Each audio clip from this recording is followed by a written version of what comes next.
আল্লাহ রাত শুরু করেছে নামাজ দিয়া, দিনও শুরু করেছে নামাজ দিয়া। এ মুসলমান, রাতের শুরু হলো মাগরিব, দিনের শুরু হলো ফজর। বান্দা, তুমি দিন শুরু করলা, 2 রাকাত সুন্নাত নামাজ আদায় করলা, নবী নবী বলে পাগল হও, নবীর ইশকে দেওয়ানা হয়ে যাও। অথচ মুসলমান বড় কষ্ট লাগে, বারবার মুখের মধ্যে দাড়িগুলোর মধ্যে খুল লাগায় দাও, বারবার মুখের দাড়ির মধ্যে খুল লাগাও, সুন্নাতি লিবাসের মধ্যে থাকতে কষ্ট হয়। তুমি নবীর উম্মাত, নবীর আশিক বলে কেমনে দাবি করো? বড় দুঃখ লাগে, বড় কষ্ট লাগে। আমি আপনাদেরকে যে কথাগুলো বলি দিলের কান্ডা লাগাও, শোনো। এবার 2 রাকাত সুন্নাত নামাজ তুমি আদায় করলা, বান্দা তুমি হয়ে গেলে আমার নবীর প্রেমিক। এবার 2 রাকাত ফরজ নামাজ তুমি আদায় করলা, সঙ্গে সঙ্গে তুমি হয়ে গেলে আমার আল্লাহর গোলাম। এখন যদি তোমার দিনের মধ্যে মরণ হতো, তুমি 1 নম্বরে হতে আমার নবীর প্রেমিক, আল্লাহর গোলাম। আস্তে কইতেন না জোরে কইতেন? আস্তে কইতেন। নবীর প্রেমিক হওয়ার দরকার আছে কি না? মুখে মুখে বলেন নবীরে ভালোবাসি, কথা কইতেন নি? মুখে মুখে কান নবীরে ভালোবাসি, আল্লাহরে ভালোবাসি। এখন আপনি সুন্নাত পড়েন নাই, নবীর সাথে কোনো সম্পর্ক নাই, ফরজ পড়েন নাই, আল্লাহর সাথে সম্পর্ক নাই। এখন যদি আপনি মারা যান, ও মুসলমান, যদি মারা যান, আপনার মৃত্যুটা হবে জাহিল মৃত্যু।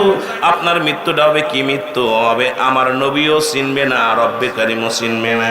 আপনার অবস্থা কি হবে? কারণ আপনি আগামী দিন বাঁচবেন কোনো গ্যারান্টি নাই।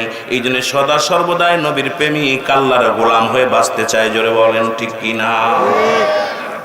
এই মানুষগুলোরে কে করে বুঝাইব? এই নামাজের ওয়াজ তো বাইরে করার দরকার ছিল, মুসলমানদের ভিতরে না, তারপরও করা লাগে। কারণ হলো নামাজের প্রতি আমরা একেবারে উদাসীনী হয়ে গেছি। এখন মন চায় নামাজ পড়ি, মন চায় ছেড়ে দিই। দিন শুরু করলাম, দিন শেষ করলাম। রাত্র শুরু করেছি, রাতের মধ্যে আপনার আমার মরণ হয়ে যেতে পারে। রাতের শুরু হলো মাগরিব, বান্দা 3 রাকাত ফরজ নামাজ তুমি আদায় করলা, সুবহানাল্লাহ বলেন না? 3 রাকাত ফরজ নামাজ তুমি আদায় করলা, সঙ্গে সঙ্গে তুমি হয়ে গেলে আমার আল্লাহর গোলাম।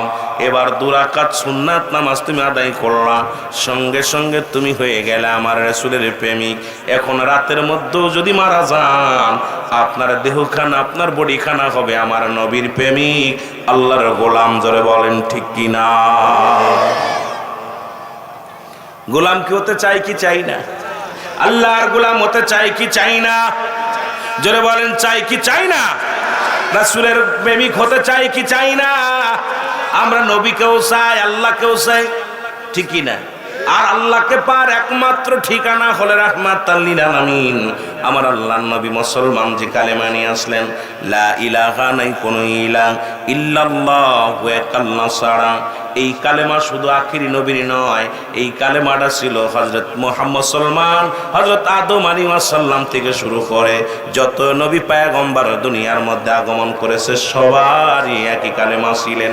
আদম আলাইহিস সালাম বলে লা ইলাহা ইল্লাল্লাহ, ইব্রাহিম খলিলুল্লাহ কয় লা ইলাহা ইল্লাল্লাহ, মূসা কালিমুল্লাহ বলে লা ইলাহা ইল্লাল্লাহ, ইব্রাহিম খলিলুল্লাহ বলে লা ইলাহা ইল্লাল্লাহ, আমার নবী বলে লা ইলাহা ইল্লাল্লাহ। এখন একটা বিষয় বোঝার দরকার, আদম আলাইহিস সালাম বলে লা ইলাহা ইল্লাল্লাহ, আদম শফিউল্লাহ, লা ইলাহা ইল্লাল্লাহ, ইব্রাহিম খলিলুল্লাহ, লা ইলাহা ইল্লাল্লাহ, মূসা কালিমুল্লাহ, লা ইলাহা ইল্লাল্লাহ, ঈসা রূহুল্লাহ, লা ইলাহা ইল্লাল্লাহ, মুহাম্মাদুর রাসূলুল্লাহ। আল্লাহকে পার একমাত্র ঠিকানা হলো আল্লাহর নবীগণ। আর শেষ জামানার শ্রেষ্ঠ নবী, নবীদের নবী, রাহমাতাল লিল আলামিন, এই নবীও একমাত্র আল্লাহ পাওয়ার ঠিকানা হলো আমার আপনার জন্য। জোরে বলেন ঠিক কিনা? কথা বোঝা যায়? খুবই ক্লান্ত ভাই, আস্তে আস্তে আলোচনায় যাই। গতকালকে প্রোগ্রাম ছিল সুবর্ণচর, এমন দূরে ভাই, মাত্র 750 কিলো দূরে। এই 750 কিলোমিটার গতকালকে মাহফিল শেষ করেছি 2টায়, রাত 2টায় শেষ করেছি। কালকে 3টা প্রোগ্রাম, আজকেও 2টা, আগামীকাল আছে 3টা। তো প্রতিদিন 2টা-3টা করে প্রোগ্রাম, এমন অবস্থা নিজেকেও কন্ট্রোল করতে পারছি না। আর যে এমন অবস্থা, 26 দিন পরে আজকে আমি দেশের এই নদী পার হয়েছি। এই 26টা দিন পরে আজকে নদী পার হয়েছি। শুধু এই দেশের মায়া, আপনাদেরকে দেখে দেশের মায়া অনুভব করি। ভালোবাসা এমনও সময় হয় আপনজন দেখার সময় পায় না। রব্বে কারিম আপনাদের দোয়ার বরকতে মোটামুটি একটু সুযোগ হয়েছে, এই জন্য আমি আস্তে আস্তে আলোচনার মধ্যে যাবো। একটু মহব্বতের সঙ্গে দুরূদ শরীফ পড়েন। আল্লাহুম্মা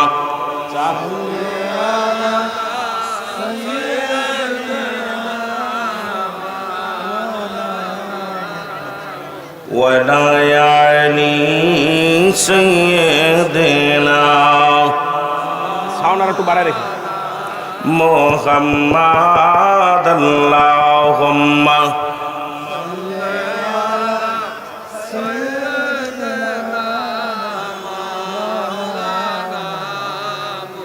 ওয়ালা ইয়ানি সাইয়্যিদিনা। এ দুনিয়ার মুসলমান গভীর মনোযোগ কি কালেমার দাওয়াত যত নবী দিয়েছে সবাই কষ্ট করেছে দুনিয়ার মধ্যে, সবাই আক্রান্ত হয়েছে শত্রুপক্ষ থেকে, রাহমাতাল লিল আলামিন কম হন নাই। নবীও কালেমার দাওয়াত অপরাধ কি ছিল? কারণ নবী বলতেছেন হায়াতি খায়রুল লাকুম, আমার হায়াতের জিন্দেগিটা আমার উম্মতের জন্য কল্যাণ স্বরূপ। সুবহানাল্লাহ বলা যাবে না? আর একটু জোরে বলেন সুবহানাল্লাহ। নবী বলে উম্মতিরা রে, আজকে বড় কষ্ট হয় আমাদের মতো আলেম ওলামা সেই নবীকে নিয়ে যখন কটূক্ত করে, যখন ব্যঙ্গ করে, আমার বড় মনের ভিতরে বড় কষ্ট লাগে। মুসলমান, এরে মুসলমান, আজকে রাসূলুল্লাহর আদর্শ কেন ভুলে গেলেন? নবী কয় পৃথিবীর মধ্যে আমি আগমন করেছি আমার উম্মতের কল্যাণের জন্য। সুবহানাল্লাহ বলতেন আর একটু জোরে, কারণ আমি আমার উম্মতের সঙ্গে কথাবার্তা বলেছি, উম্মতের সঙ্গে চলাফেরা করেছি, উম্মতেরা যেমনি ঘর সংসার করেছে এমনি আমরা করেছি। এখন আমার নবীরে যদি কেউ কয় কাউবয়, কেউ বলে বুড়া বিয়ে করছে, কেউ যদি বলে রাখাল ছিল, কেউ যদি বলে মুসলমান, আমার নবীজি মূর্খ ছিল। আরে মুসলমান, অবস্থা খুব শোচনীয়। এখন এমন এমন আলেম বাইর হয়েছে যাদের জবান দিয়ে আশা করি নাই আমার রাসূলকে নিয়ে কটূক্ত করে। মুসলমান শুনে নাও, যেমন আদম আলাইহিস সালাম বলে রব্বানা জালামনা আনফুসানা ওয়া ইল্লাম তাগফির লানা ওয়া তারহামনা লানাকুনান্না মিনাল খাসিরিন। জোরে বলেন মারহাবা। এরে আদম নবী কয় আল্লাহ আমি জালিমদের অন্তর্ভুক্ত হয়ে গেছি, আমারে তুমি ক্ষমা করে দাও। এখন যদি কোন পীর সাহেব, কোন মৌলবী যদি আদম আলাইহিস সালামের জালিম বলে, সঙ্গে সঙ্গে তার ঈমান চলে যাবে। আমি কারোর বিরুদ্ধে গীবাত করতে আসি নাই, সমালোচনা করতে আসি নাই। কারণ আমার নবীজি এই দুনিয়ার মধ্যে মাটি কাটলেন শুধু উম্মতের জন্য, মাটি টানছে উম্মতের জন্য, বকরি চড়াইছেন উম্মতের জন্য। এই বলে আমার মুসলমান এইভাবে তাকে গালি দেওয়া যাবে না, কটূক্ত করা যাবে না। আবার আমার নবী রাজত্ব পালন করেছে, রাজা এমন একটা পোশাক গায়ে দিয়েছে যা পৃথিবীর মধ্যে ৪২,০০০ দিরহাম দাম ছিল রাসূলুল্লাহর কাপড় মোবারক, যা পৃথিবীর কোন রাজা বাদশা পড়তে পারে নাই।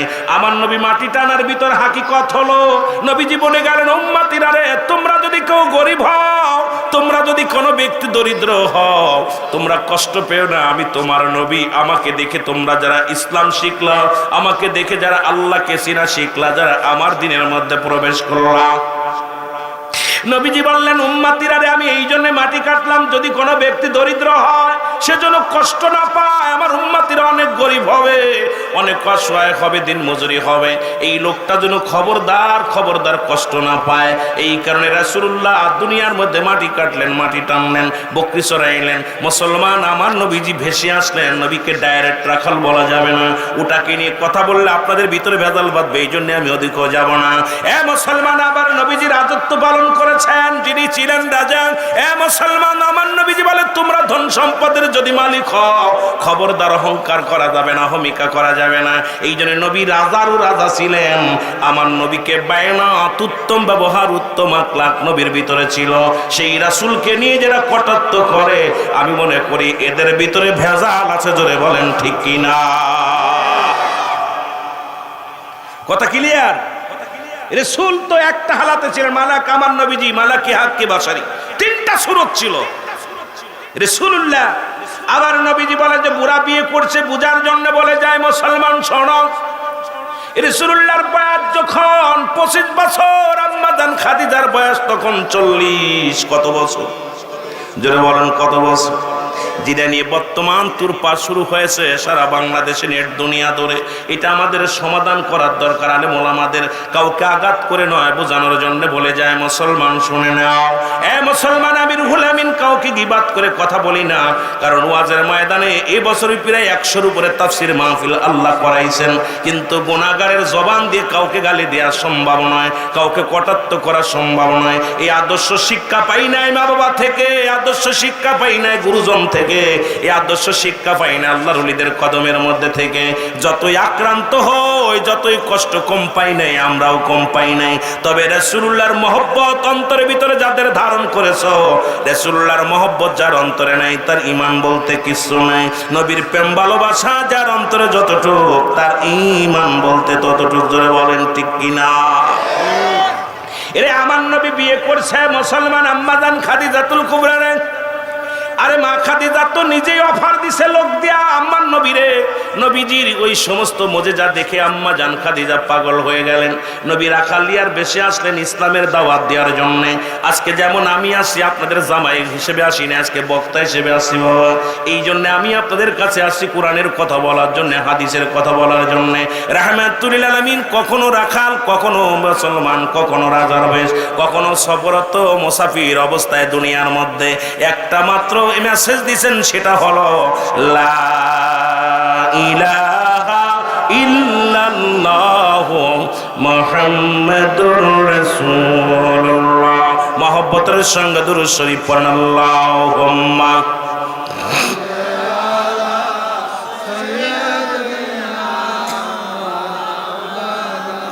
আস্তে আস্তে হইল, জোরে জোরে। ওয়ালায়ানি মদিনা যাইতে পারলাম না, মদিনা দেখতে পারলাম না, মদিনা যাইতে পারলাম না, মদিনা। আমি অসহায় তাই এত দূরে রই, বলো অসহায় তাই এত দূরে রই, দূর থেকে সালাম জানাই, বলো দূর থেকে সালাম জানাই, মদিনা যাইতে পারলাম না, মদিনা। মহব্বতে বলেন মদিনা যাইতে পারলাম না, মদিনা। মদিনার নাম কত মধু,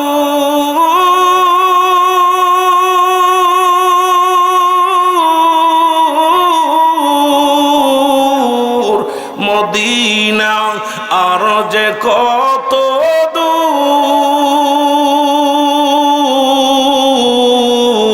দূর, আর ওই মদিনার পথের ধুলি, বলো ওই মদিনার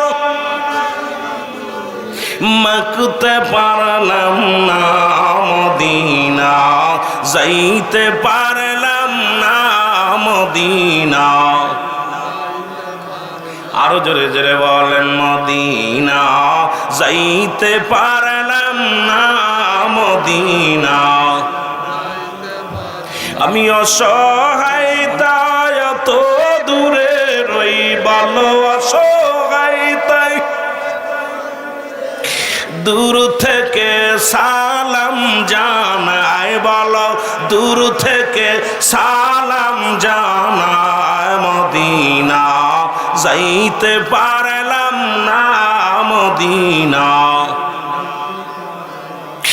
মদিনার নাম কত সুন্দর,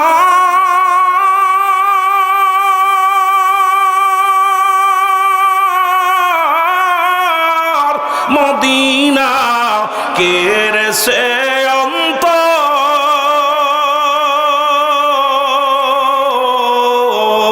এই মধুপুরবাসীর সালাম খানি কুষ্টিয়াবাসীর সালাম খানি পৌঁছাই দিও মদিনায়, বলো পৌঁছাই দিও মদিনায়। মদিনা যাইতে পারলাম না মদিনা। মদিনার পাগলেরা জোরে জোরে বলেন মদিনা যাইতে পারলাম না মদিনা। আমি অসহায় তাই এত দূরে রই, বলো অসহায় তাই এত দূরে রই, দূর থেকে সালাম জানাই, বলো দূর থেকে সালাম জানাই। মদিনা না মদিনা দেখতে পারলাম না মদিনা। মদিনার পূবাল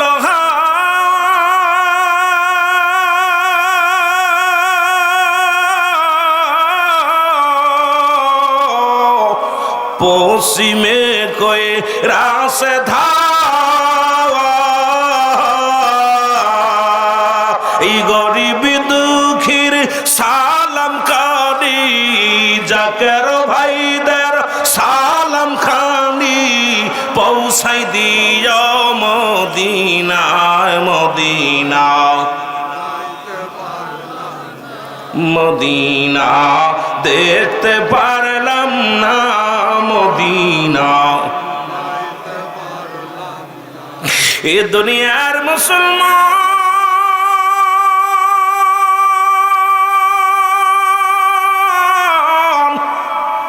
যে কথা বলতেছিলাম দিলের কান্ডে লেগে শোনো গো। রাহমাতুল লিল আলামিনের সঙ্গে বীর পয়গম্বর দাও মুসলমান দিলেন। প্রথম মা খাদিজার তরফ থেকে দা মুসলমান অফার আসলেন। রাসূলুল্লাহ প্রেম করে বিয়ে করেন নাই, নবী অর্থের লোভে বিয়ে করেন নাই, নবী গরিবত্তা কাটার জন্য বিয়ে করেন নাই। কারণ আজকে যদি কোনো আলেম এই কথা বলে তার মুসলমান তাকবীরে পোকা লাগবে, আমি বলে যাই। কারণ আল্লাহ বলে মা আরসালনাকা ইল্লা রাহমাতাল লিল আলামিন। আল্লাহ কয় হাবিব রে আপনি হলেন রাহমাতাল লিল আলামিন, আল্লাহ হলো রব্বুল আলামিন। কুল কায়নাতের রহমত নবীর দিয়া দিছে গো।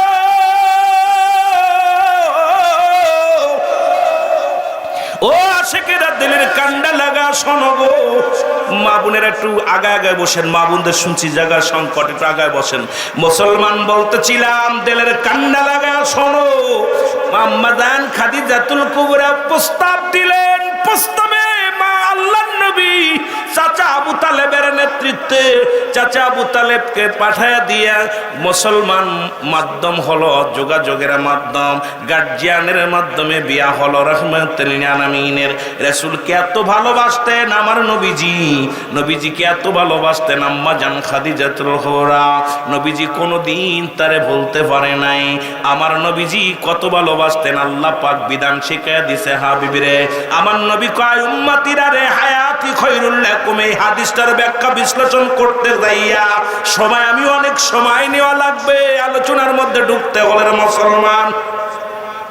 রাসূল প্রমাণ করে দিলেন তোমাদের মুসলমান পৃথিবীর মধ্যে যদি আল্লাহর পরে কাউকে সিজদা করতে বলা হতো, স্ত্রীকে স্বামীর পায়ে সিজদা করতে বলা হতো, আজকে দুনিয়ার মধ্যে স্বামী যদিও বয়সে ছোট হয়, আম্মা জান খাদিজা তাকে এত ভালোবাসে, কোনোদিন অসম্মান করে নাই, কোনোদিন তাকে মুসলমান কটূক্ত করেন নাই। আবার নবীজির বয়স যখন শেষ বয়সে আসিয়া নবী বিয়ে করলেন, নবীর বয়স তখন 53, বিয়ে করলেন আম্মা জান আয়েশা সিদ্দিকারে। মুসলমান তখন আম্মা জানের বয়স ছিল মাত্র 7। মুসলমান শুনে নাও, কেউ বলে 7 বছর বা 9 বছরে বাসর। আমার বাবারা দিলের কান্না লাগায় শুনে নাও, নবীজি এটাও বিধান দেখে গেলেন উম্মতিরা রে তোমাদের বিবিগুলো যদি মুসলমান শোনো, তোমাদের স্বামী যদি বুড়া হয়, কোনদিন আম্মা জান আয়েশা সিদ্দিকা নবীকে বুড়া বলে কটাক্ষ করে নাই। আজকে আমাদের যুগে মেয়েরা যদি